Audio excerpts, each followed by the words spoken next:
Di Aceh, tepat setelah gempa bumi dahsyat yang disusul oleh gelombang tsunami mematikan, seorang relawan bernama Arif berada di tengah-tengah upaya penyelamatan. Dengan hati yang berat, dia menyaksikan rumah-rumah hancur dan jalan-jalan yang dipenuhi dengan reruntuhan. Pada suatu malam, ketika upaya evakuasi masih berlangsung, Arif dan timnya menerima panggilan darurat tentang sekelompok orang yang terjebak di dalam sebuah bangunan yang roboh. Tanpa ragu, mereka bergegas menuju lokasi tersebut, terlepas dari bahaya dan ketakutan yang mengintai. Saat tiba di lokasi, Arif melihat bahwa bangunan itu sudah hancur berantakan. Namun, suara teriakan meminta pertolongan masih terdengar dari bawah tumpukan reruntuhan. Tanpa ragu, mereka mulai membersihkan puing-puing dengan cermat, berusaha mencari dan menyelamatkan korban yang terjebak di dalamnya. Saat mereka semakin mendekati titik teriakan, Arif merasa sesuatu yang aneh. Suasana menjadi semakin gelap dan terasa dingin, meskipun udara di luar cukup panas.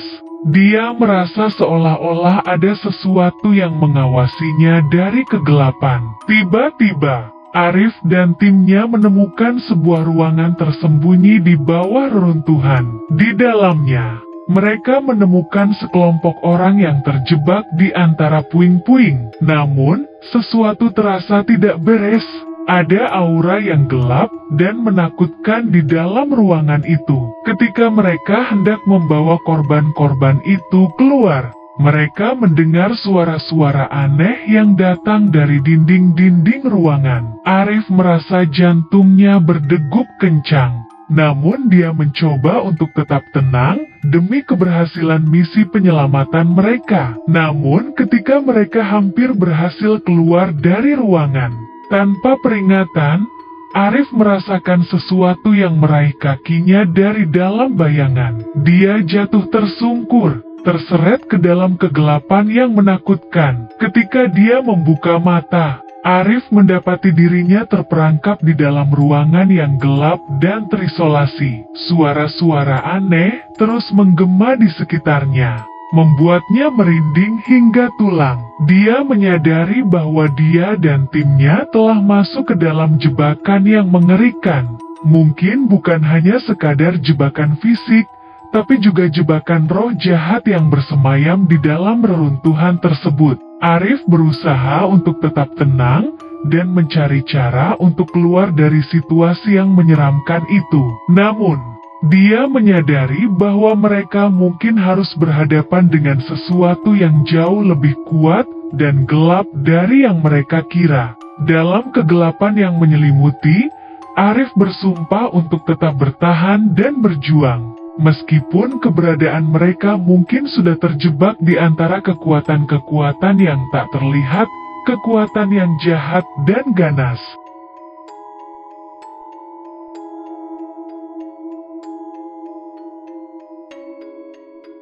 Di ujung barat laut Pulau Sumatera, terletak sebuah provinsi yang indah, namun rentan terhadap bencana alam.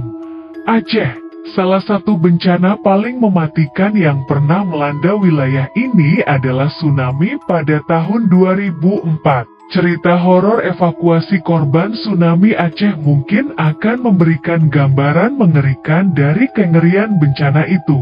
Pada pagi yang cerah di bulan Desember, penduduk Aceh di pinggiran pantai menjalani hari seperti biasa. Namun, ketika gempa bumi dahsyat melanda, mereka segera menyadari bahwa malapetaka sedang menunggu di depan mereka.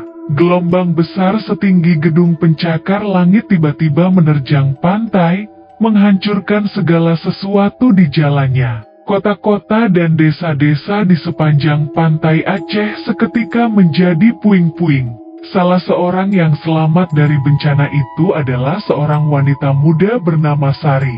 Dia terbangun dari tidurnya oleh gemuruh keras dan getaran yang menakutkan. Rumahnya terguncang hebat oleh gempa bumi yang mengguncang bumi di bawahnya. Tanpa ragu, Sari segera menyadari bahwa dia harus bergerak cepat. Dia berlari menuju pegunungan setinggi mungkin, berharap bisa menghindari datangnya gelombang besar yang ditakutkan. Di sepanjang perjalanan, dia bertemu dengan banyak orang yang putus asa, mencari perlindungan dan pertolongan. Mereka melarikan diri tanpa henti, terus bergerak menuju ketinggian yang lebih tinggi. Namun, bahaya tidak berakhir begitu saja. Di tengah-tengah kekacauan dan kepanikan, Sari menyadari bahwa dia telah kehilangan kontak dengan keluarganya. Dia merasa terpanggil untuk kembali dan mencarinya. Meskipun itu berarti menghadapi risiko yang sangat besar. Saat dia kembali ke daerah yang terkena dampak tsunami,